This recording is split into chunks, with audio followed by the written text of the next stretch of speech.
미시간 주립대학교에서 국제관계 및 스피치 과정을 수료했고요.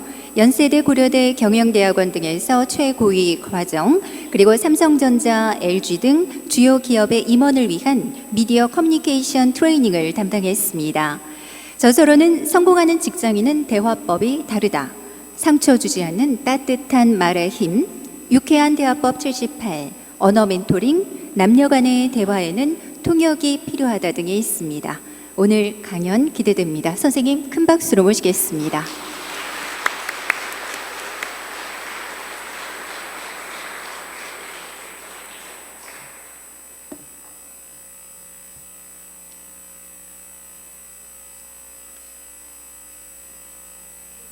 첫눈이 와서 여기 한 10분 오실래나? 이렇게 생각하고 왔어요. 게다가 또 그림을 잔뜩 가지고 왔는데 여기서 잘 안 나오는 거예요. 그래서 큰일 났다 이렇게 걱정을 했는데 정말 많이 와주셨고요. 제가 또 목소리가 괜찮잖아요. 그림 없이 제 얼굴로 그림을 떼우면서 이야기를 재미있게 엮어 나가려고 합니다. 1시간이기 때문에요, 그림이 없어도 제가 잘할 것 같은 자신이 있어요. 왜냐하면은 제가 대화에 관한 책을 50권 썼어요, 그동안에. 그리고 KBS에서 아나운서로 20년간 일을 했거든요. 그러니까 말을 가지고 먹고 산 거예요, 평생. 그런데 이제 책을 그렇게 많이 쓴 거는 물론 우리나라에서 처음에 이 대화에 대한 책을 쓴다 그러니까 다 미쳤냐 그러더라고요. 영어 선생을 하지 미국 갔다 왔으면 한국말을 누가 돈 주고 배워, 이런 얘기를 들었었어요. 그런데 와서 이제 한 10년쯤 되니까 제가 굉장히 바빠졌어요. 왜냐하면 이 IMF 지나면서 글로벌 시대 됐다 그러면서 많은 기업들이 말 때문에 깨져요. 현장에 가서 이 협상을 하는데 고개를 이렇게 똑바로 쳐다보지 않고 이렇게 힐끗거린다든가 이러면은 상대편 그 외국인들은 저 거짓말 하는 거 아니야? 이렇게 알아듣거든요. 그래서 이제 막 가격을 호되게 먹인다든가 이런 거를 많이 보면서 이거 안 배우다가는 큰일 나겠다. 그래서 저는 이제 꿋꿋하게 우리말을 교육하는 일을 해왔어요. 근데 이제 그 교육을 했던 것뿐만 아니라 제가 이거를 공부해서, 이 깃발 때문에 제가 조금 가운데로 가겠습니다. 그림도 없는데. 제가 아들 둘을 잘 키웠다고 여기저기서 굉장히 칭찬을 받고 있고 저도 그렇다고 생각을 해요. 저는 살면서 나중에 이제 무덤에 들어갈 때 네가 살아있을 때 뭘 제일 잘했냐 그러면 두 아들 잘 키웠습니다, 이렇게 얘기할 것 같아요. 부러우시죠? 그런데 그 이유가 뭐냐면 대화를 바꾸니까 애가 저절로 잘해요. 그 얘기를 좀 하려고 그래요. 근데 남편은 잘 안 됐어요. 딴 집에서 자라가지고 가고 잘 안 고쳐져요. 그리고 제가 대화를 바꿔도 뭔지를 못 알아들어요. 그래서 애 그냥 생긴 대로 사시오, 그리고 애들만 제가 했더니 효과가 있더란 말이에요. 그래서 이제 그런 얘기를 해 드리려고 해요. 근데 저는 이제 어렸을 때 영세를 받았는데 오랫동안 또 냉담을 했어요. 시댁이 개신교 다니는데 헷갈려가지고 어디를 가야 되나 그러면서 그랬는데, 성경에서 제가 창세기 제일 앞에를 좋아해요. 어찌됐건 다 기독교잖아요. 그래서 왜 좋아하는지 아세요? 창세기 1장 1절 보면은 하나님께서 천지를 창조하셨다. 그리고 바로 이어서 하나님께서 빛이 되라 하시니 빛이 되었다. 하나님이 말씀을 하니까 그대로 된 거예요. 성경에서 제일 중요한 건 뭐냐면 말이라는 게 없는 걸 만들어내는 정말 신비로운 것이다, 이거예요. 제가 끝까지 다 읽지는 않았지만 아마 말에 대한 중요성이 관통하고 있다, 이렇게 봐도 과언은 아닐 것 같거든요. 그래서 원래는 교회 열심히 다니시고 이렇게 신앙심 깊은 분들은 말을 잘해야 되는 거예요. 그러니까 성경 열심히 읽으시고, 왜냐하면 그 말이라는 게 얼마나 중요한지를 계속 알고 있잖아요. 근데 요즘에는 또 이 말이 얼마나 중요한가에 대해서 과학적으로 증명까지 됐어요. 뇌과학자들이 이제 뇌가 어떻게 움직이는가 이런 연구를 많이 하시잖아요. 근데 우리가 말하는 대로 생각이 바뀌고 세상이 보인다. 이런 것이 증명이 됐어요. 제가 미국에서 공부할 때 이걸 실제로 봤거든요. 미국에 가서 처음에 했던 게 뭐냐면 사람들이 말하면 머리가 어떻게 바뀌는가 실험하는 거예요. 그래서 이제 그 컴퓨터를 가지고 이제 fMRI라고 우리나라는 요즘엔 많이 들어왔는데 그때는 없었어요. 뇌를 이렇게 얇게 잘라서 찍어보는 기계예요. 이렇게 패치를 많이 붙이고 말을 시키는 거예요. 한 30명 모아가지고 처음에는 막 약을 올려요, 이 사람들을. 그럼 막 욕 나올 거 아니에요. 뭐 점잖은 사람들도 욕이 나오게끔 약을 올려요. 그러면 놀랍게도요, 우리 뇌 앞쪽으로 정말 죽은 피 색깔의 반딧불이 같은 게 막 모여요. 그걸 스냅스라고 그래요. 그게 막 모이는데 우리가 뇌세포를 다 쓰는 것이 아니라 앞니마에 모여있는 그 세포만 쓴다거든요. 그래서 이제 컴퓨터로 치면 즐겨찾기와 마찬가지다 이렇게 얘기를 해요. 그러니까 앞니마에 죽은 피 색깔의 스냅스가 많은 사람들은 하는 일마다 재수가 없는 거예요. 그리고 꼭 안 되는 일만 눈에 보이는 거예요. 그냥 택시를 타려고 기다렸는데 계속 안 와. 조금 내려가서 타면 될래나? 내려갔더니 앞에 딴 사람이 얼른 잡아. 왜 내가 있을 때는 택시가 안 오더니 저 사람이 오니까 오나? 그건 아닌 거예요. 내 눈에 그게 보인 거예요. 그러니까 사실상 어떻게 말하고 사는가에 따라서 세상을 보는 눈이 달라진다. 이것이 증명이 되었다는 거예요. 그리고 난 다음에 그 같은 사람들을 한 달쯤 후에 다시 불러 모아요. 그래갖고 이번에는 정말 좋은 말만 해주는 거예요. 그 사람들이 너무 기분이 좋게 정말 유쾌한 말만 해줘요. 그러면 예전에 그 검은 피색으로 모였던 스냅스들이요 정말 신비로운 보라색이 돼요. 보라색 눈꽃송이 같은 것들이 막 앞니마에 보여요. 그 사람은 세상이 보랏빛으로 보이는 거예요. 그러니까 뭐든지 잘 되는 게 자기 눈에 딱딱 들어오게 돼 있는 거죠. 그래서 저는 신앙을 가진 분들, 특히 열심히 신앙생활을 하시는 분들의 장점은 뭐냐면 기도를 열심히 하시잖아요. 기도할 때 나쁜 말 하는 사람 없잖아요. 그래서 잘 되는 것 같아요. 하느님이 들어주시기 전에 내 뇌가 먼저 들어주는 것 같아요. 신부님한테 혼날지도 모르겠네 이런 얘기 가지고. 근데 하여간 뇌가 그렇게 작용을 하기 때문에 평소에 어떤 말을 하고 사는가 이거는 뭐 내 자식, 내 배우자, 옆 사람, 이 사람 기분 좋으라고 하는 게 아니에요. 내가 사는 방법을 바꾸기 위해서 하는 거예요. 그러니까 내가 예를 들면 너 이렇게 나쁜 짓만 해, 이 나쁜 놈아 정말 너 때문에 못 살겠어. 그러면 내 뇌에도 이 말이 입력이 되는 거예요.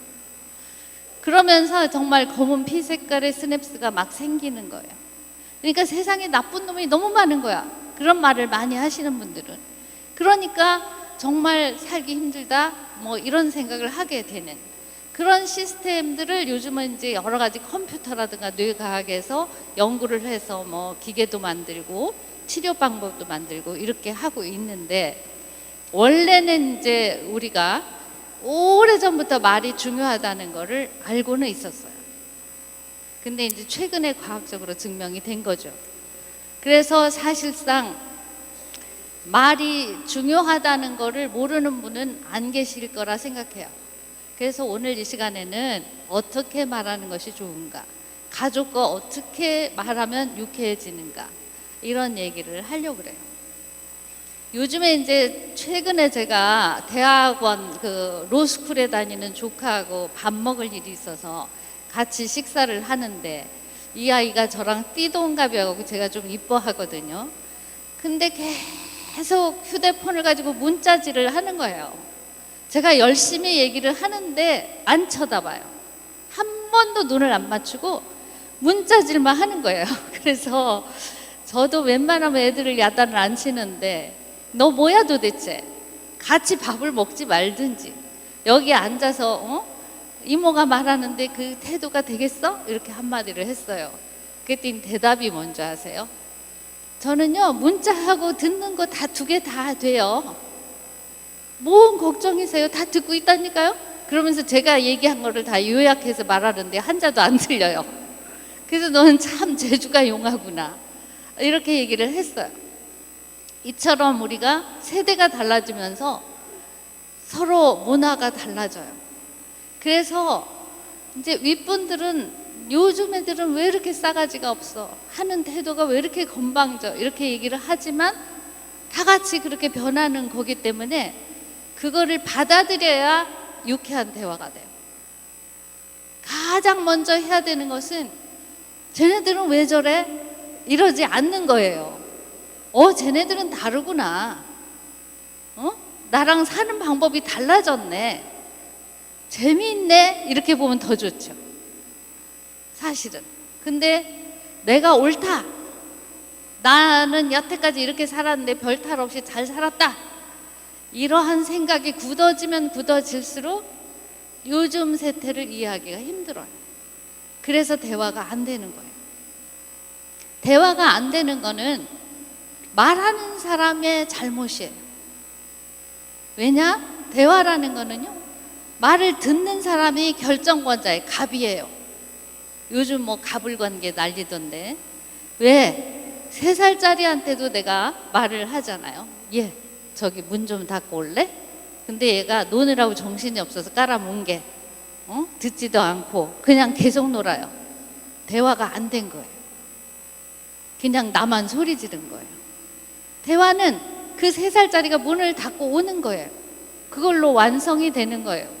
거기까지 끝나야 대화가 되는 거예요. 그걸 안 한다고 윽박 지르고 소리 지르고 울려가지고 기어이 닫게 한다? 그럼 대화가 된 걸까요? 그건 대화는 아니죠. 협박이지. 그러면 그 아이는 다시는 그 문 닫으라는 얘기가 나올 장소에 안 앉아 있어요. 딴 데 숨어서 놀아요. 왜? 경험이 안 좋잖아. 그런 데서 놀다가 한번 얻어 걸리면은 내가 노느라고 바빠서 못 알아들었는데 야단 맞아. 다시는 안 해. 이렇게 되는 거죠. 그래서 일반적으로 이제 연세가 들어갈수록 외로워지는 것은 아래 것들이 안 놀아주기 때문이거든요. 그렇잖아요? 그냥 그리고 대화가 안 통한다. 이렇게 얘기를 하는데 그것이 애들 잘못이냐? 아니라는 거예요. 어른들도 공부해야 돼요. 뭘 공부하냐? 요즘 세상이 어떻게 돌아가는가를 공부해야 돼요. 스마트폰이 나왔다? 어떻게 쓰는가 배워야 되는 거고요. 인터넷이 나왔다? 어떻게 쓰는가. 애들이 컴퓨터 앞에 앉아 있으면 그냥 게임만 하는가? 그 안에 수많은 도서관이 있어요. 요즘은요, 전 세계 명문대학 강의가 인터넷으로 다 공짜로 흘러나와요. 그걸로 공부하는 애들도 있어요. 그리고 우리나라 스카이 대학에서 제가 교수님들 몇 분 만났는데 그거 틀어주는 게 수업이라고 그러더라고요. 그거 틀어주고 해석만 해준대요. 강의가 너무 좋기 때문에 국내에서 강의 섣불리 하는 것보다 훨씬 낫다. 이렇게 생각하는 교수님들이 많이 계세요. 그러니까 컴퓨터를 잘 사용하면 그 애들은 세계적인 지식을 갖는 거거든요. 근데 일단 어른들이 고정관념으로 컴퓨터 앞에 있으면 나빠. 야동이나 보겠지. 아니면 게임을 할지도 몰라. 공부는 뒷전. 이렇게 생각하고 무조건 말리면은 그 아이들은 진짜로 그것만 봐요. 어떻게 부모님이 나를 그렇게 생각하는데 내가 뭐 굳이 여기서 공부할 필요가 뭐 있어? 이렇게 생각을 하게 되는 거죠. 그 아이들은 부모님한테 인정받고 싶어요. 항상. 그렇기 때문에 거기 컴퓨터 앉아 있을 때도 뭐 컴퓨터 재밌니? 재밌으면 나도 좀 알려줘라. 이렇게 얘기하면 태도가 달라질걸요. 제가 그렇게 했어요. 저도 처음부터 무슨 타고난 천사라서 그런 것이 아니라 애들하고 무지하게 싸우다가 깨진 거죠. 제가 애들하고 싸우다가 제가 미국에 공부하러 가서 제일 중요한 교수님의 숙제를 못한 거예요. 그러면 그 교수님은 너무나 깐깐해가지고 바로 낙제를 시키고 재수강도 안 시켜줘요. 근데 그분 수업에 이제 빠져야 되는 상황이 된 거예요. 숙제를 못 해가지고. 근데 이제 제가 40에 유학을 갔거든요. 방송국에 계속 다니다 더 이상 버티기 어려워서. 그러니까 이제 깡이 센 거예요. 또 한국 40대 아줌마 세계적이죠. 그러니까는 그냥 교수님 방에 쳐들어갔어요. 그래갖고 나 좀 다시 다니게 해달라. 숙제 다시 해오겠다. 근데 이분이 거의 3, 40분을 저를 투명인간 취급해요. 그렇게 온 학생이 한둘이겠어요? 들은 척도 안 하더라고요. 그러더니 한 40분 지나니까 한국에서 왔냐? 이렇게 물어보더라고요. 그래서 그렇다고 그랬더니 앉아보래요. 왜 그런 줄 아세요? 한국의 엄마들이 얼마나 억센지 미국에 와서 다 촌지를 만들어. 그래갖고 우리 동네에 바이올린 배우는데 박사 과정에 있는 분한테 배우는데 1시간에 $5 냈어요. 처음에 우리 가갖고. 근데 한국 분들이 우리 애는 특별히 가르쳐고 1년 새에 3배가 뛰었어요. $15. 막 그리고 선생님들한테도 막 뭔가 갖다 줬다가 들통나고 막 이런 일들이 생겨갖고 그냥 신문사에서 그게 그냥 대대적인 보도거리가 돼버린 거예요. 그래서 제가 그 교수님 찾아가기 전날 신문 기사에 어글리 코리안 맘 이게 났어요. 그래가지고 그 아줌마들이 어떻게 촌지를 만들고 과외비를 올리고 과외를 많이 만들었는가가 그냥 대문짝만하게 났었다고요. 그러니까 이 교수님이 그런 아줌마 샘플이 하나 왔잖아요, 제가. 그러니까 신기한 거야. 얘를 조사하면 뭐 논문거리가 하나 나올래나? 이러고 앉으라고 하신 거예요. 그래서 앉았더니 왜 왔니? 그러시는 거예요. 제가 30분간 한국말, 영어 섞어갖고 계속 그냥 신세 타령을 했는데 하나도 안 들으신 거죠. 그래서 이제 애랑 싸운 얘기를 했어요. 왜냐면 그 전날 컴퓨터 때문에 싸우다가 저도 애들이 컴퓨터 하면 꼴을 못 보고 뭐 무슨 코드를 잘라버리느니 이러다 싸우다 숙제를 못한 거거든요. 쭉 설명을 했더니 이분이 너희 아들은 천사인 것 같아 그러시는 거예요. 이상하게 막 신부님처럼 이렇게 더 그렇게 웃으시면서. 그래서 제가 천사는 무슨 악마겠지 그래서요 혼자 중얼중얼 그랬더니 자기 같으면 자기를 낳아준 엄마가 그렇게 모욕적인 말을 하면 그냥 가출한대요. 왜 사냐? 나가서 뭐 무슨 식당에 가서 청소라도 하더라도 혼자 살지 낳아준 엄마가 그렇게 모욕적인 말을 하는데 어떻게 참니 그래요.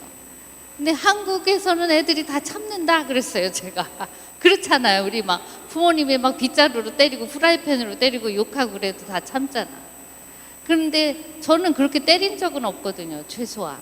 그런데 그렇게 얘기를 하시면서 그래 좋아 숙제를 다시 하나 주마 그러시는 거예요. 너무 좋죠. 저는 숙제를 다시 주신다 그러니까 내가 오케이 그랬더니 너 아들하고 대화하는 법 딱 하나 내가 바꾸는 거 가르쳐 줄 테니까 그거를 바꾸고 애들이 어떻게 반응하는지 레포트를 내일 아침까지 써올 수 있겠니? 그래요. 뭐 당연히 써오겠다 그런 거예요.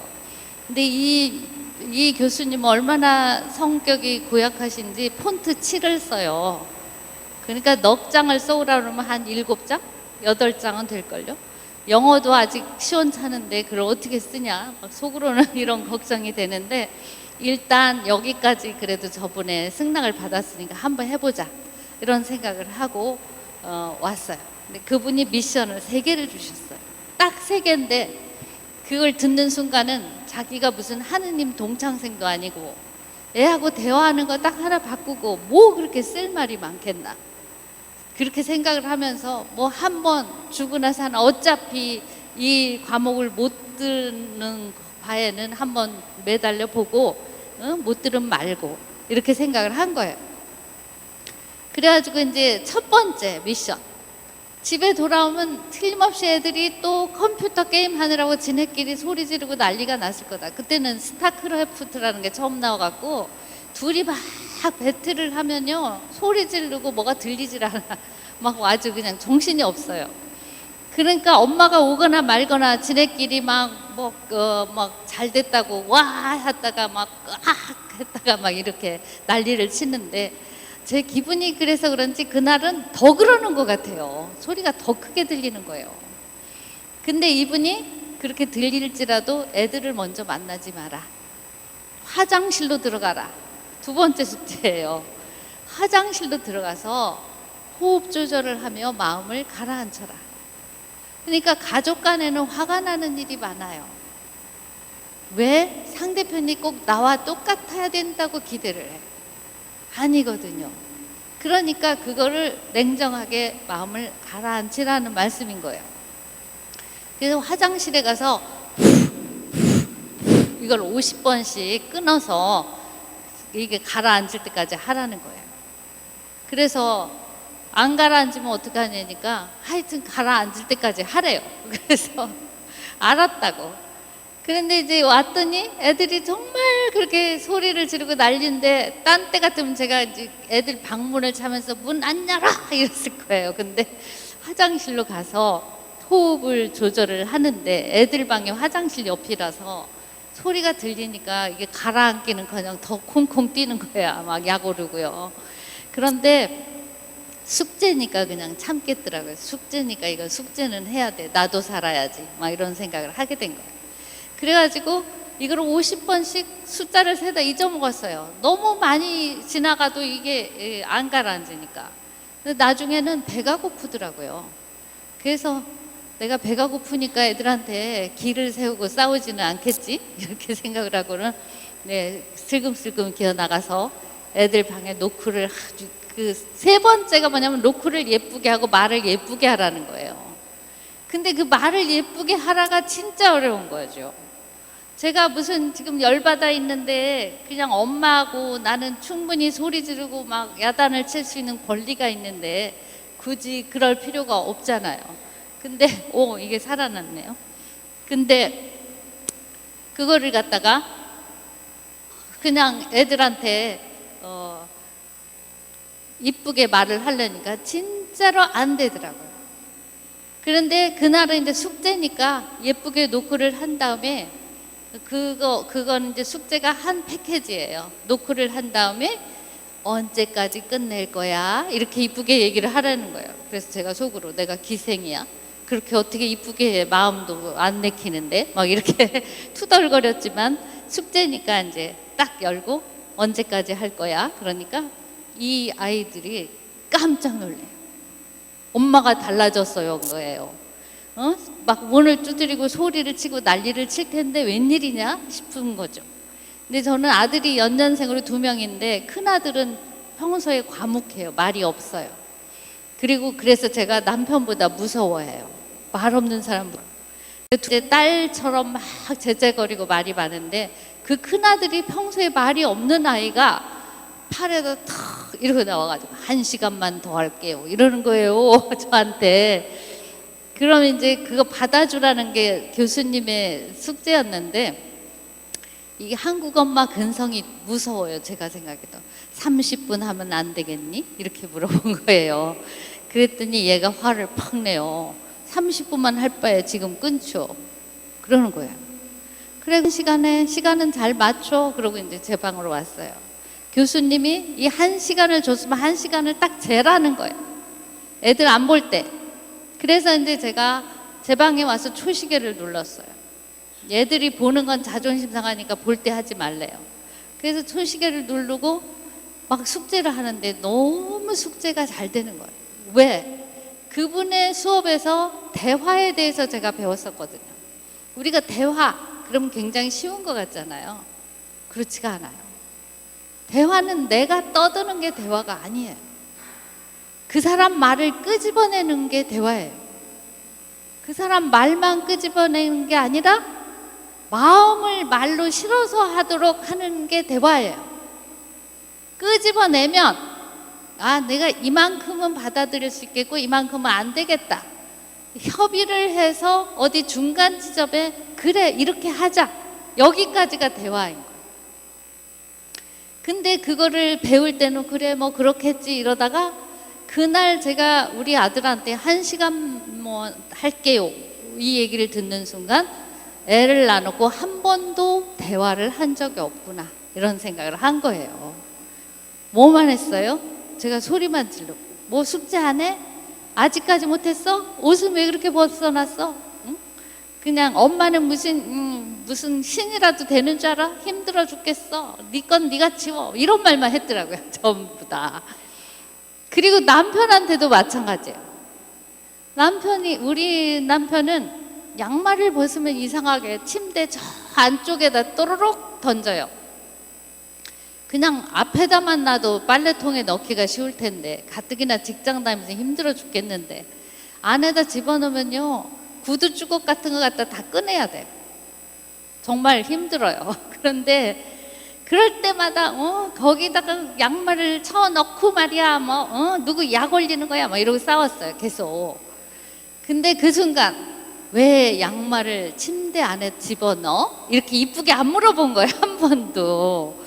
그거를 했어야 대화가 되는 건데, 그러면 본인이 뭐 야구 선수가 되려다가 안 돼서 그렇다든가 뭐 이유가 있을 거 아니에요. 근데 그 이유를 몰랐던 거예요. 한 번도 안 물어봤기 때문에 들을 기회가 없었던 거죠. 그래서 결국 제가 그 숙제를 그냥 일사천리로 써내려갔는데 대화를 내가 한 적이 없었다. 반성문이 된 거예요, 반성문. 그리고 제가 아나운서 생활을 20년을 했는데 어떻게 이렇게 대화를 안 하고 살 수가 있었나. 나 혼자 일방적으로 얘기하고 제가 원하는 대답을 안 하면 화내고. 그렇지 않아. 그게 무슨 말도 안 되는 소리 아니라니까. 이렇게 얘기를 하면서 살았더라는 거죠. 그래서 사실상 가족하고 뿐만 아니라 주변의 모든 사람과 대화가 되는 거는 그 사람 생각을 끄집어내요. 내 마음에 안 들어도 끄집어내야 돼요. 그러기 위해서는 이렇게 말해야 돼요. 상대방 입장에서 말해요. 첫째.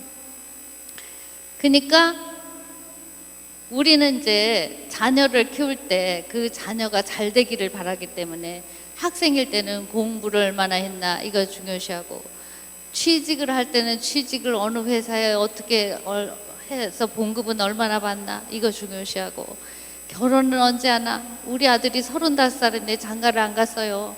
그랬더니 보낸 사람마다 아들 장가 언제 보내요? 몰라요. 지가 알아서 가겠죠. 그럼 뭐 저런 엄마가 다 있어. 이렇게 얘기를 하거든요. 근데 하여간 그런 거가 다 내 비즈니스가 아니에요. 지 거예요. 부모라고 걔를 어떻게 대신 살아줘요? 아니잖아요. 지가 간다 그러면 그래?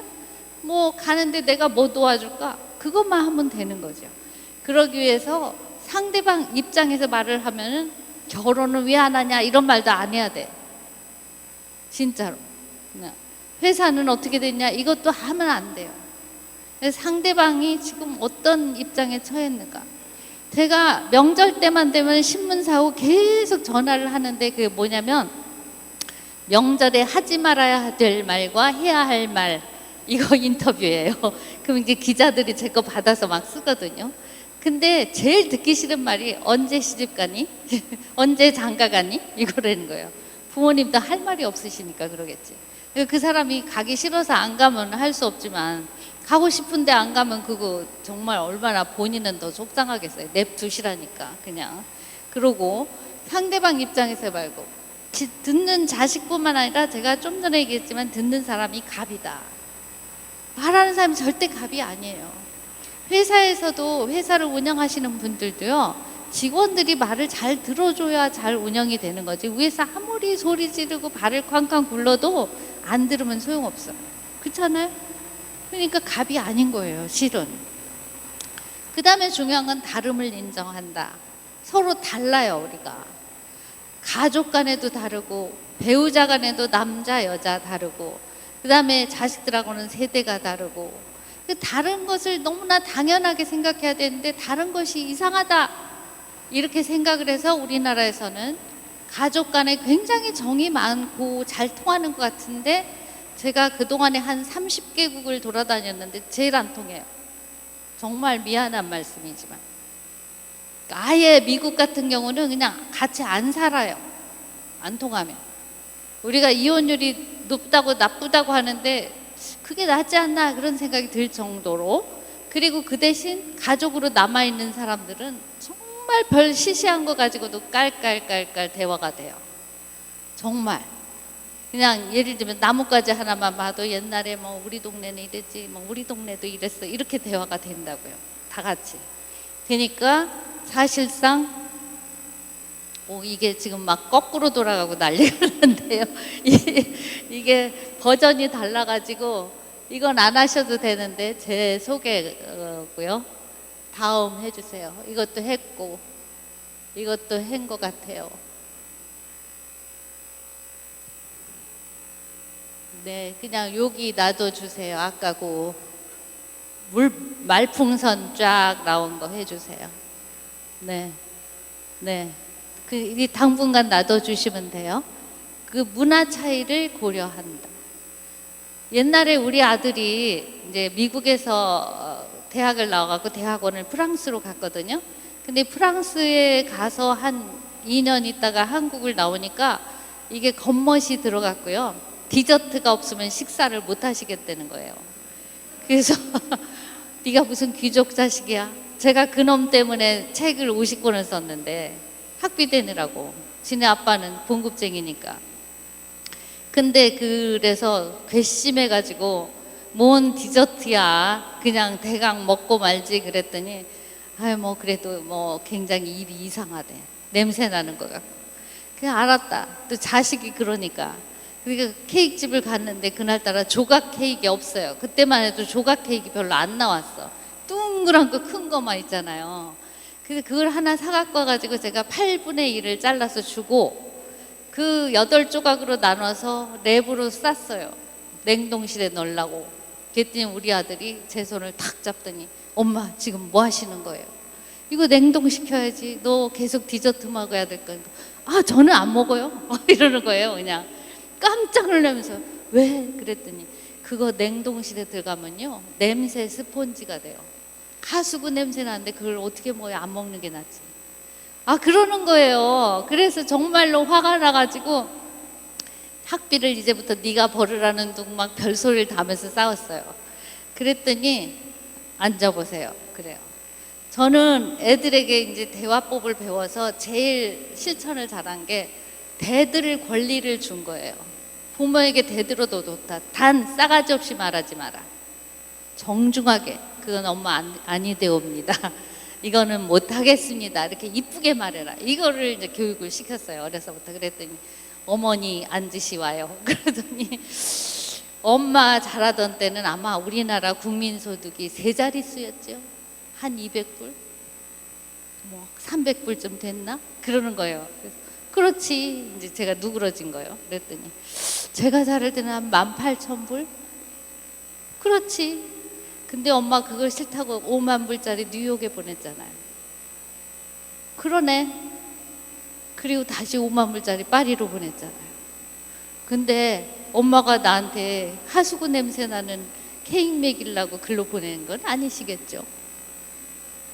5만 불짜리 그 사람들처럼 살라고 보내신 거잖아요.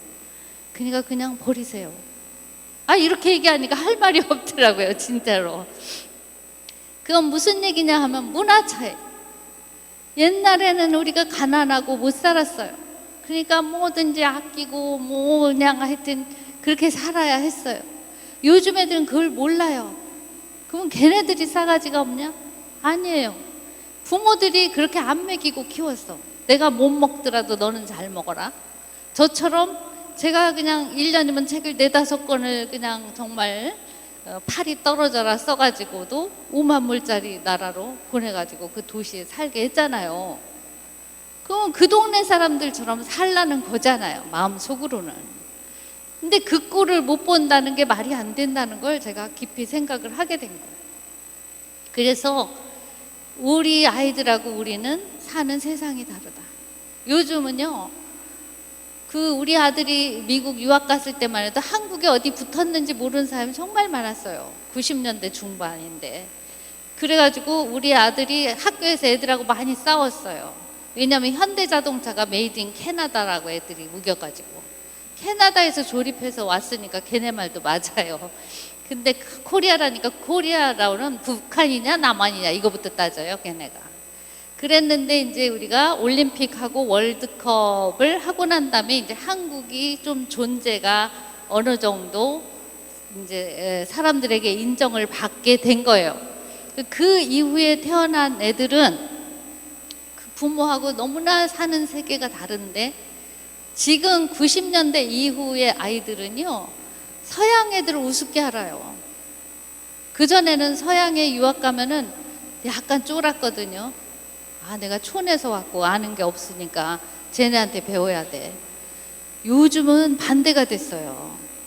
우리가 안에 앉아서 모르는데요, 우리 아들 프랑스 친구 뭐 이런 애들이 정말 뭐 프랑스가 세상의 중심인 줄 알고 미국의 거부의 아들, 딸들이 연세대학에 한국어 배우러 와 있어요. 4명이나. 그리고 걔네들은 이제 우리 아들이 열심히 틈나는 대로 이제 그 가이드 해갖고 한국을 구경시키거든요. 근데 걔네들이 가는 데마다 놀래요. 한 번은 고속도로를 차를 몰고 싣고 가는데 그 하이패스를 보더니 다 깜짝 놀라면서 이런 신기한 게 있냐고. 이 나라에는 없어요. 유럽 같은 데는, 미국에만 있어요. 우리나라는 저런 거 생기려면 지금부터 정부에 해달라 그러면 30년은 걸릴 거라고, 그렇게 얘기를 할 정도로 변했어요. 한국 애들이 콧대가 높아요. 지금은 전 세계를 다니면서. 그런 애들한테 야, 너 이것도 하지 마라 저것도 하지 마라 그러니까 애들이 볼 때는 부모님이 상당히 한심한 거야.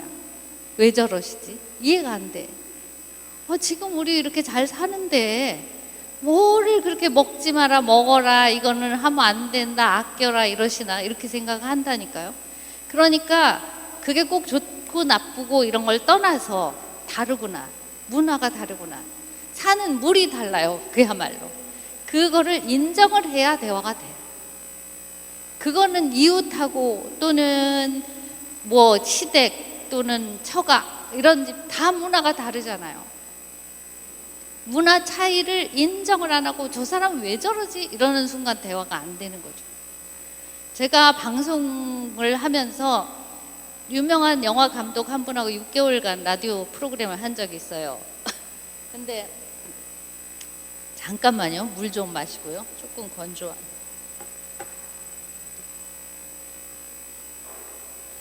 근데 이제 남녀 대화 이런 얘기를 하다가, 근데 사모님은 어떤 음식을 제일 좋아하세요? 제가 이렇게 물었어요.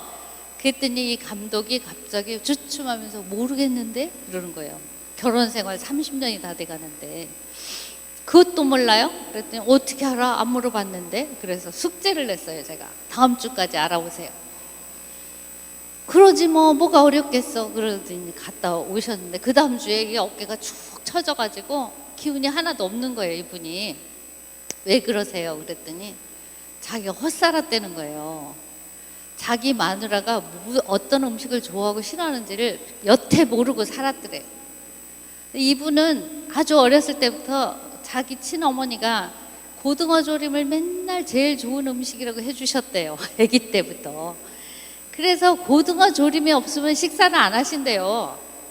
그러니까 부인이 맨날 맛있게 고등어를 졸여서 상에 올려서 자기는 속으로 우리 마누라도 고등어 조림을 제일 좋아하겠지 이렇게 믿고 살았대요. 근데 어떤 음식을 좋아해? 그랬더니 고등어 조림만 빼고 다 좋아해. 그러더라는 거예요. 깜짝 놀랐대요. 깜짝. 아니 고등어 조림 맨날 맛있게 했잖아. 그래서 당신이 밥을 안 먹으니까 해주지. 난 비려가지고 그거 할 때도 코를 막고 해. 그러더래요. 그래갖고 너무 미안하더라는 거죠. 평생 그걸 시켰으니. 그래가지고 그러면 고등어 조림 안 해도 돼? 그랬더니 뭐 여태 했는데 뭐 이제 와서 새삼 그래? 그래가지고 자기가 한마디도 못하고 왔노라고. 정말 인생 헛살았어요. 그래요. 그렇게 부부간에도 문화 차이가 있어요. 뭐를 좋아하고 다 개성이 다르고. 근데 나처럼 안 한다. 그러면 대화가 안 되는 거예요. 그러니까 그냥 저 사람은 고등어를 싫어하는구나. 그러면 따로 먹으면 돼요. 왜 그걸 꼭 한 상에서 먹으려고 하냐고요. 그냥 옆에다 놓고 먹어도 대세의 지장이 없는데. 그런 고정관념을 좀 벗어야 돼요. 그 다음에 언행일치가 정말 중요해요. 어른들이 되게 보면요, 애들한테는 최고로 도덕적인 걸 가르쳐요. 이건 하면 안 된다, 뭐도 하면 안 된다가 너무나 많은데 자기는 해.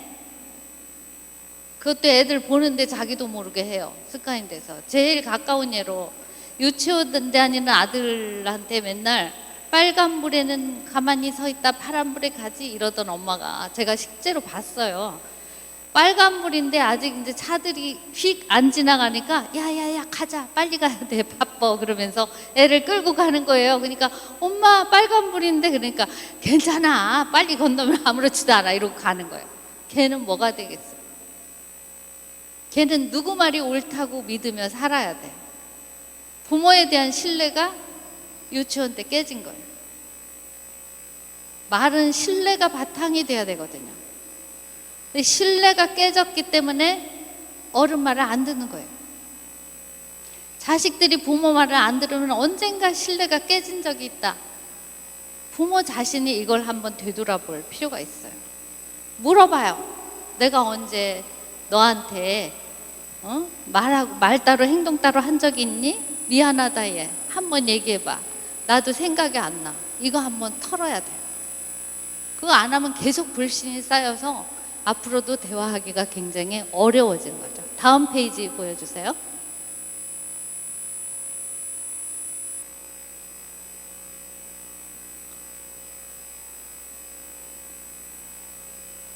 그냥 계속 누르셔요. 제가 해야 되는데. 그러면 가족의 말을 들을 때는 어떻게 들을 것인가? 제가 한 5분만 하고 질문 받아야 될 것 같은데. 네. 말이 아닌 마음을 들어야 돼요. 말을 그렇게밖에 못해? 그것 때문에 많이 싸우잖아요. 우리나라 사람들은 말하는데 정말 서툴어요. 그래서 반대로 말해요, 항상. 그런데 그 마음은 그렇지 않다는 것을 헤아려야 그게 대화가 되는 거예요. 지금 우리가 대화법을 안 배우고 어른이 됐고 여태 성장을 했기 때문에 어쩔 수가 없어요. 애가 시험 못 보고 왔는데 지가 막 화를 내면은 아유 뭐 먹긴 놈이 성낸 때더니 무슨 소리야. 자기가 속상한 거야. 그거는 자기도 속상한 거예요. 속상하구나 이렇게 얘기를 해줘야 그게 대화가 되는 거라는 거죠. 그러니까 남편이 매일 늦게 들어와. 회식이다 뭐다 늦게 들어와. 그런데 늦게 들어오는 그 자체를 가지고 뭐 왜 이렇게 늦니 어쩌니 하는 것보다는 회사 일이 많은가 봐 라고 대화를 바꾸는 순간 미안해서라도 틈만 나면 일찍 들어오려고 한다는 거죠. 그러니까 대화가 그렇게 어려운 게 아니에요. 조금만 한 발 물러서서 그 사람과 내가 통하는 마음이 도대체 어디인가 찾아서 말 그 자체보다 마음으로 들으려고 노력을 할 때 그게 들리는 거죠. 그 다음에 그런 거가 잘 안 들리시면 눈짓과 표정을 보면 다 나타나요. 지쳐 있거나 뭔가 기분이 상해 있거나 이러면은 밖에서 안 좋은 일이 있었다. 아니면은 집안에서 무슨 일이 있었다. 이거 아시잖아요. 연세가 드신 분들은 뭐 이런 얘기 제가 하나마나 난 다 알아 이러실 걸. 그래서 그런 걸 보면서 얘기해야 되는데 우리나라 사람들의 특징이 또 뭐냐면 상대편을 안 보고 말해요. 그게 좋은 점이긴 해요. 왜냐하면 서양은 너무 전쟁이 많아가지고요. 동네마다 영주가 있고 그 영주가 옆에 땅을 뺏으면 그 사람들 노예로 데려다 쓰고 이렇게 살았잖아요. 2000년 거의. 지금부터 한 500년간 좀 조용했던 것 같아요. 그전에는 그렇게 맨날 전쟁을 해서 걔네들은 누가 나를 죽일지를 모르기 때문에 눈을 안 맞추면은 그 사람을 적으로 간주해요. 그게 아직도 문화가 살아있어요. 그래서 서양 사람들은 건배할 때 눈을 안 맞추는 사람을 굉장히 안 좋게 봐요. 아직도. 그게 이제 사실은 안 좋은 문화에서 온 거긴 해요. 근데 이 대화를 공부를 해보니까 그게 대화에는 굉장히 유용해요. 얼굴이나 표정, 제스처를 보면 마음이 보이는데 이걸 안 보고 대화를 하면은 안 보여요. 그래서 그냥 말만 듣게 돼요. 그러면 가족 간에도 마음이 오가지 않는 그런 결과를 가져오는 거죠. 다음 거요. 그 다음에 어떤 말도 마음에 안 들어도 판단하거나 지적하거나 이거를 하지 마셔야 돼요. 자기도 알아. 내가 좀 잘못한 것 같은데, 이거 실수야.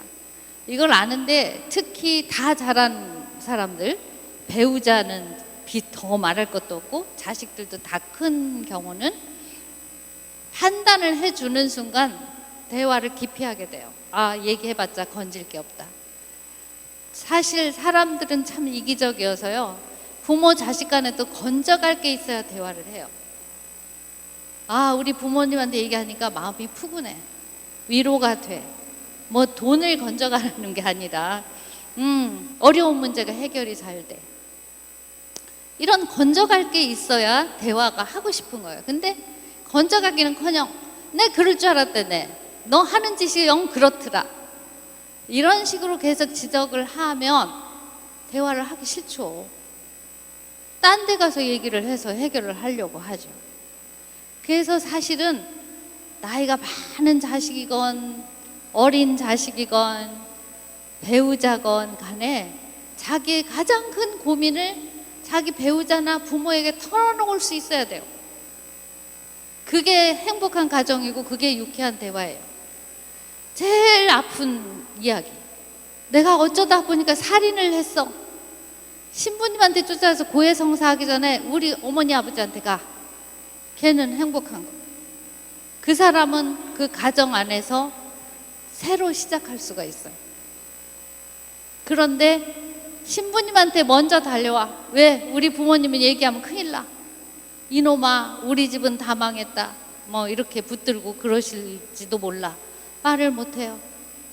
그렇게 되면은 가정이 형식적인, 정말 새 둥우리 같이 이렇게 되는 거지, 사실은 서로 소통이 되는 곳이 안 된다는 거죠. 다음이요.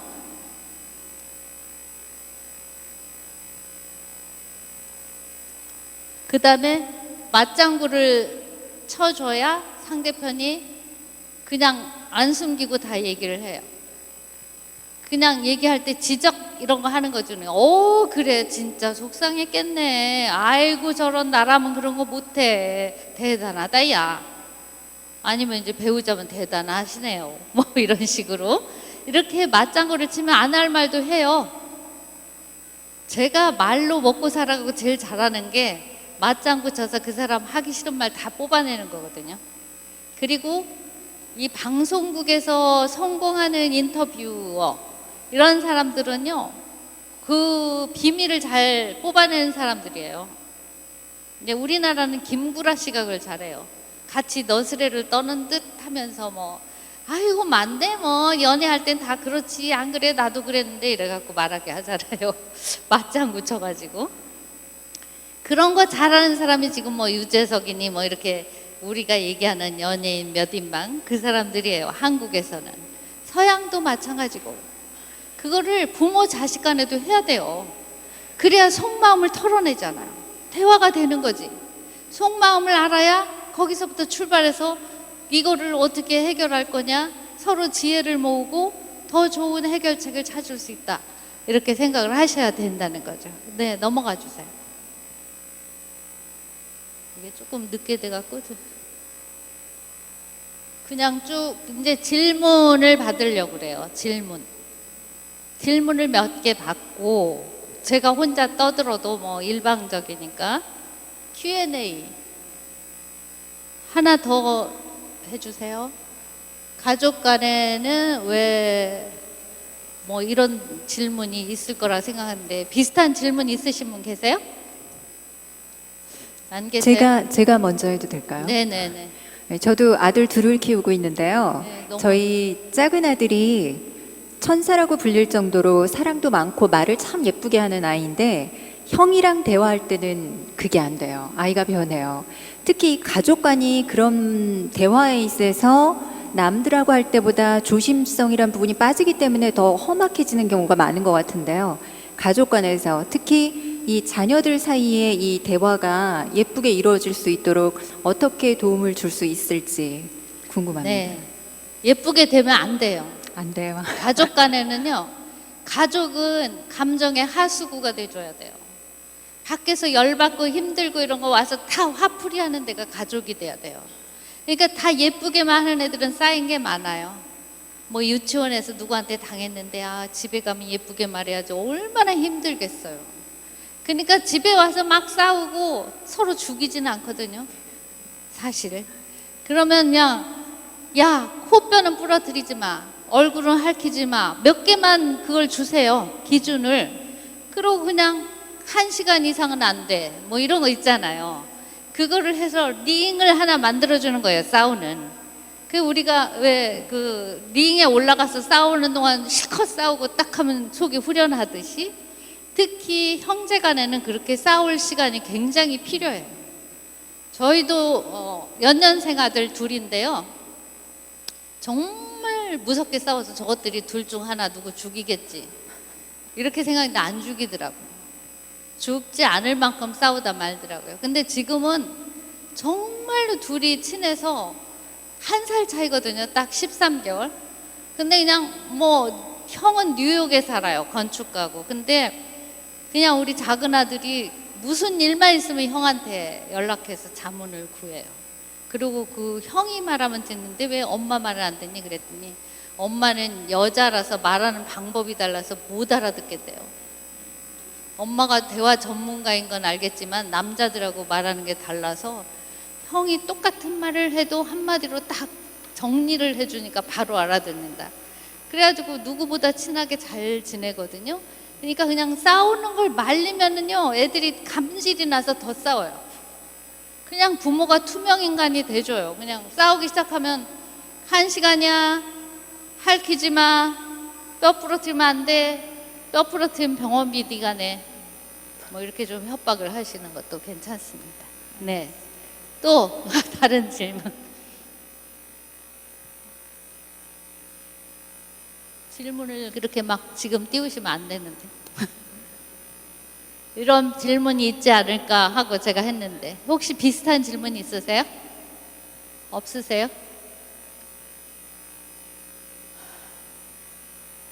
자식이 부모의 깊은 사랑을 어떻게 한번 알게 할 수 있을까요? 이런 질문이 나올 것 같아요. 왜냐하면 왜 그렇게 내 속을 모르냐? 너 때문에 내가 이렇게 허리띠 졸라매고 고생을 하는데 왜 그래 도대체? 그런 생각을 하실 텐데, 애들은 그런 거 원하지 않은 거를 해주신 거예요. 그러니까 애들은 그걸 갚을 생각이 없어요. 갚으라고 자꾸 하니까 빚도 안 졌는데 왜 저러셔? 이러는 거예요. 엄밀히 얘기하면. 제가 미국에서 이런 사람을 봤어요. 그 어머니가 압구정동에 빌딩 몇 채 가지고 있는 아주 부자예요. 그래가지고 애가 공부를 그냥 시원찮게 하니까 정말 과외란 과외를 전 과목을 다 시켰어요. 그래가지고 그냥 한국에서는 좀 하니까 미국을 보낸 거예요. 지가 안 가겠다고 한국에 친구가 많으니 싫다 하는 걸 싸서 보냈어. 보내놓고 자기가 보니까 막 미국 집이 싸거든. 압구정동 30평 아파트 하나 팔면 미국에 약간 변두리로 나가면 사슴이 왔다 갔다 하는 집을 사요. 그래요. 막 풀장도 있고. 그러니까 자기가 약간 시골에 애를 데려다 놓고 그런 집을 하나 사셔갖고 애 보고 거기서 다니라 그런 거예요, 학교를. 그러니까 얘가 너무 외롭고 집은 동그라니 크니까 여자를 하나 사귀어갖고 지네끼리 결혼식을 했어요. 그냥 학교에서 친구들끼리. 이 엄마가 넘어진 거야. 그러라고 유학 보내서 집 사준 거냐 막 이래갖고 따지려고 아들 집을 갔는데 대문을 딱 가로막고 들어오지 마세요 그런 거예요, 아들이.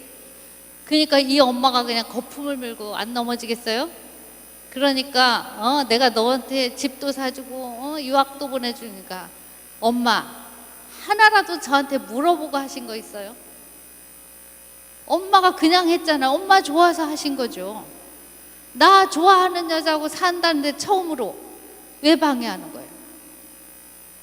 딱 그렇게 얘기를 하니까 할 말은 없는데 엄마하고 돈을 썼기 때문에 악을 쓴 거야, 이 아줌마.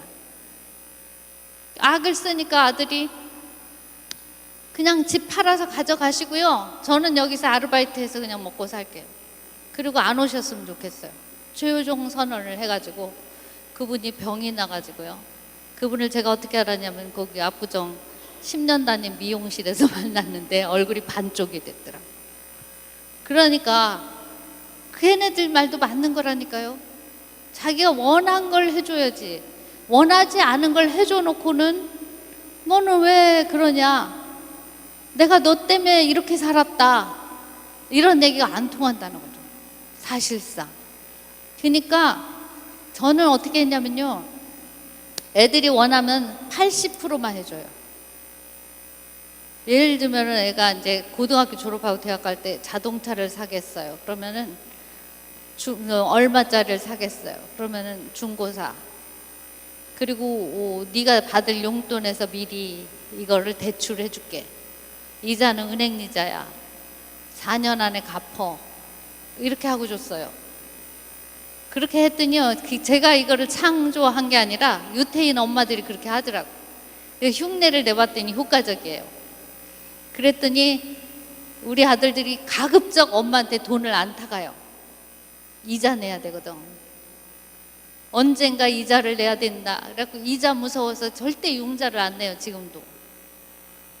그래서 남들이 뭐 자동차도 할부로 사고 뭐도 해라, 너 요새 수입이 좋으니까 그러는데 안 사요. 그냥 다 돈을 내고 살 때까지 기다리죠. 좀 참으면 되죠. 그래서 왜 그랬더니 이자가 무섭대요. 그래서 어려서부터 이자에 대해서 계속 주입을 해줬더니 효과가 있더란 말이에요. 그러니까 어쨌든 간에 아이들에게 뭐를 내 마음을 몰라준다, 그거는 내가 애들 마음을 몰라줬다. 답은 그거예요. 그러니까 지금부터라도 알아주기 위해서 물어봐야 돼요. 넌 뭘 원하니? 근데 지금 하고 있는 꼬라지가 아무리 마음에 안 들어도 그거 따지지 말고 뭘 했으면 좋겠니? 네가 그거 하는데 내가 뭘 도와줄까? 이걸 얘기를 해야 유쾌한 대화가 된다. 이렇게 보셔야 돼요. 왜 없어졌어요? 다음 거 보여주세요. 네, 혹시 질문이 있으신 분 손 드시면 질문. 저희가 마이크 들고 가겠습니다.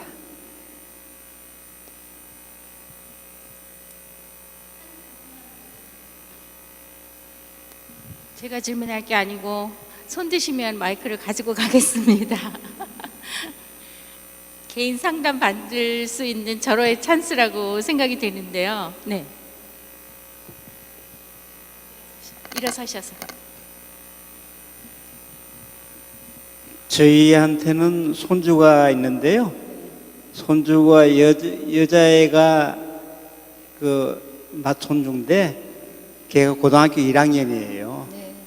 그런데 사춘기가 너무 심해가지고 사춘기가 온 것 같아요. 반항을 하고 그러는데 어떻게 다스려야 될지 사실은 잘 모르겠어요. 네. 사춘기 때는 손대면 손댈수록 덧나요. 내버려 두세요. 자기가 지랄치다 와요. 진짜로. 그때 지랄을 안 치면은 중년에 가서 위기가 또 와요. 사람들이 그 사춘기 얌전하게 보낸 사람들 중년에 바람 피우고 난리치고 가산 탕진하고 그러거든요. 그러니까 인간이 한 번은 그렇게 자기가 사는 질서에서 일탈을 하고 싶어요. 근데 사춘기 때 하는 게 제 나이에 하는 거예요. 근데 그거를 억지로 막으면요, 그게 약간 남아있는 거지. 어중간하게 다 터뜨리지도 않고 그냥 하고 싶은 대로 해라. 그럼 또 못해요. 자꾸 막으려고 하니까 그거를 어떻게든 자기도 방어를 해보려고 하는 거기 때문에요. 그리고 특히 할아버지는 걔가 좀 나쁜 짓 해도 편들어 주셔야 돼요. 할아버지가 말하자면은 비상구야. 자기 나가는. 부모가 뭐 이건 하지 마라, 짧은 치마 입지 마라, 배꼽 뒤집지 마라. 야, 요새 젊은 애들 배꼽 내놓으니까 이쁘더라. 이걸 해주셔야 돼요. 진짜로. 그러면은 오, 우리 할아버지 멋쟁이 그러면서 안 입어요, 또 사실은. 근데 그거를 무서워서 안 하시니까 사춘기가 더 오래 가고 길고, 또 그렇게 하다 대강 마무리가 되면 나중에 한탕 더 해요. 그러니까 그냥 두시는 게 낫습니다. 그리고 갑자기 왜 우리 집에서 나 사춘기인데 아무도 관심이 없어 그러면 또 관심을 가져달라고 난리를 칠 거예요. 그 나이는 그런 나이예요. 그러면 그때 관심을 얼마나 가져주랴 물어보세요. 그러면 거기서 협상이 되는 거죠. 대답이 되셨나요? 네. 질문 있으면 다시. 네. 아까 말씀하신 거기도 한데요. 이렇게 저는 만약에 남편하고 얘기할 때 이렇게 기가 탁 막히면서 화가 나잖아요. 그때 대화를 계속 해야 되는데 대화하기 싫어서 그만두게 되는 경우가 많잖아요. 많이 그러시지 않을까 싶은데 그걸 잘 이어나가서 좀 완성된 대화를 하려면 어떻게 더 이어나가야 될지, 화를 어떻게 다스려야 될지 네, 질문입니다. 네. 일단 그 화를 내는 게 내 문제라는 걸 한번 진단해 보실 필요가 있는 것이, 그 배우자는 내 장난감이나 리모트 컨트롤용 아바타가 아니거든요. 근데 제가 여러 나라를 돌아다녀 봤다고 했잖아요. 한국 여성들이 가장 남자를 리모트 컨트롤로 인형을 만들어요. 자기 방법으로 말을 안 들으면 굉장히 화를 내고 또 불필요한 시간까지 다 같이 있으려고 그러고, 사실은 그래서 우리 아들이 여태 장가를 못 간 이유가 해외에서만 살다 와서 한국 애를 만나면 숨이 턱 막힌대. 예를 들면은 저녁에 뭐 친구들끼리 뭐 어디 클럽 가기로 하면 왜 가? 왜 나는 빼놓고 가? 막 이런 식으로 물으니까 자기는 너무 이상하다는 거예요. 그냥 각자의 생활이 있는 건데 그런 것까지 보고를 해야 되나? 어휴, 그런 사람하고 평생을 하다가는 내가 맨날 목에다 이거 차고 다니는 것 같겠다, 이런 생각이 든다고 그러거든요. 그래서 우선 풀어주세요. 남편에게 화가 나는 건 되게 안 풀어줘서 자기가 화가 나는 거거든요. 그리고 자유를 좀 주셔야 돼요. 그리고 남편이 나가서 돌아다니면 다 바람 피고 그럴 거라고 생각하면 그렇게 자신 없어요. 자신을 가지셔야 될 것 같고요. 그 다음에 이제 이미 그렇게 굳어져서 진짜로 화가 날 때는 뭐 그거를 어떻게 제어할 수가 없으니까, 화가 나면 거기서 말을 계속 이어가면은 더 안 좋아져요. 잠깐 호흡을 가다듬기 위해서 약간 뻔뻔해져야 돼. 그냥 우리 술 한잔 합시다 일단, 이런 식으로 딱 끊어요. 그 감정이 막 이렇게 높아지는 거를 한번 끊어줘야 돼요. 그러든지 커피 한 잔 마시면서 얘기할까요? 이러면서 분위기를 한번 꺾어준 다음에, 사실은 내가 이러이러해서 섭섭하다, 그 사람을 지적하지 말고 내가 그런 행동을 하는 거 보면 무시당한 것 같아서 굉장히 기분이 안 좋다, 또는 집안에서 나는 당신만 바라보고 있는데 혼자 열심히 돌아다니고 나는 여기 방치된 것 같다, 뭐 있잖아요, 그런 기분이. 그거를 그냥 차 마시면서 솔직하게 얘기를 해야 돼요. 우리는 솔직하게 얘기를 안 하고 전부 그 사람만 나쁘대. 네가 그랬잖아, 네가 나쁜 놈이야, 네가 나쁜 년이야, 뭐 이러고 서로 이러다 보니까 대화가 안 되고, 남녀 간에는 특히 대화 방법이 서로 달라요. 달라서 자기 같을 거라고 생각하면 더 안 돼요. 왜냐하면 남자들은요 그냥 직설적으로 한마디 하고 사족을 다는 걸 싫어해요. 원래부터 그 사냥꾼 시절부터 밖에 나가서 험악한 일을 많이 했었기 때문에 머리에 그게 잠재적으로 남아있어요. 그냥 용무에 맞는 말만 해야 된다, 나머지는 다 쓸데없는 말이다, 이게 들어있어요. 근데 여자들은 일일이 다 체크해야 되고, 애도 체크해야지, 도둑이 오는지 체크해야지, 음식이 끓는지 체크해야 되니까 다 말해야 돼요. 다 말해야 되는 사람과 간단히 말하는 사람이 한 집에 사는 거예요. 그러니까 그거를 바꿀 수 없는 거예요, 서로. 저 사람은 그냥 간단히 말하는 게 원래 타고난 태생이야. 나는 자세히 말해야 되는데 안 들어주면 그냥 내가 이웃 사람들하고 얘기를 하든지. 그래서 성당 오셔가지고 여성은 여성끼리 이렇게 대화를 하는 것도 굉장히 좋은 방법이 아닌가 싶어요. 그런 거 열 받으면은 와서 남편 흉도 보고, 그냥 너무 예쁜 말만 하지 마시고, 그러면 좀 이게 빠져나가잖아, 비용이. 그러면은 가면 다시 보면은 내가 너무 심했나? 그냥 알고 보면 좀 괜찮은 사람인데 내가 막 말한 것 같네? 이러면서 반성도 되고 그렇게 되지 않을까 싶습니다. 끝에 그림 좀 띄워주세요. 우리 아들 사진이네. 보여드리려고. 네, 이게 우리 큰아들 부부예요. 여긴 또 장가를 신났어요.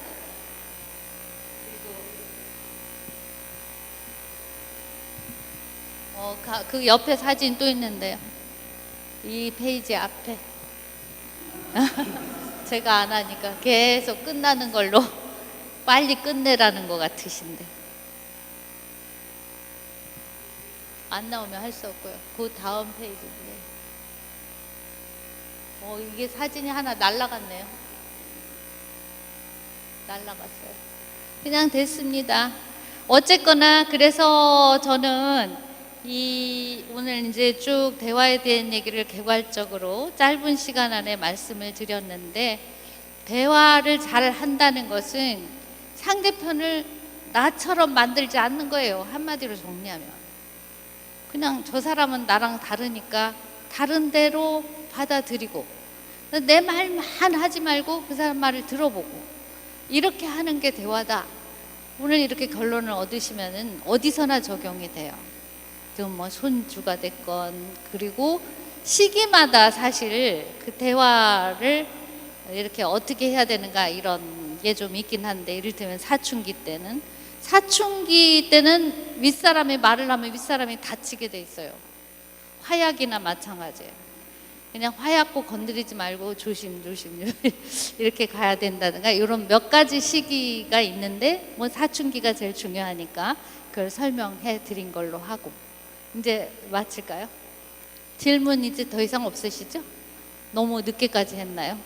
네, 마치겠습니다. 감사합니다.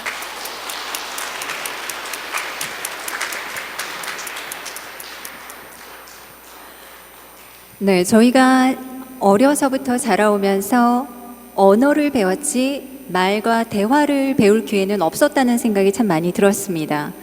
천냥빚도 말 한마디로 갚는다고 하지만 어떤 말을 어떻게 해야 되는지는 알려주질 않았죠. 그리고 가끔 잘 지내고 싶은 가족과 대화가 틀어졌을 때 이건 아닌데 하지만 어떻게 해야지 모르는 경우가 참 많았는데요. 오늘 그런 순간을 어떻게 해결해야 할지, 우리가 사랑하는 사람과 어떻게 해야 좋은 관계를 맺어갈 수 있는지, 처음으로 언어가 아닌 말과 대화를 배울 수 있는 소중한 시간이었다고 생각합니다. 이정숙 선생님께 다시 한번 감사의 박수 부탁드립니다.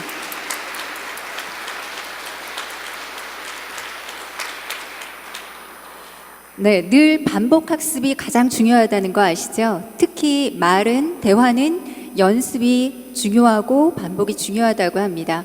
오늘 짧은 시간이었는데요. 저희 나가시면 선생님의 책이 준비되어 있고 또 선생님의 사인으로 추억도 담아갈 수가 있습니다. 책을 통해서 좀 더 도움이 되실 만한 내용을 받아들일 수 있는 그런 좋은 기회가 될 겁니다. 네, 날씨 추운데 함께 해주신 여러분 감사하고요. 저희 제40회 가톨릭 독서 콘서트는 크리스마스 관계로 한 주 당겨서 12월 17일 한 주 빠르게 찾아뵙겠습니다. 감사합니다. 안녕히 가십시오.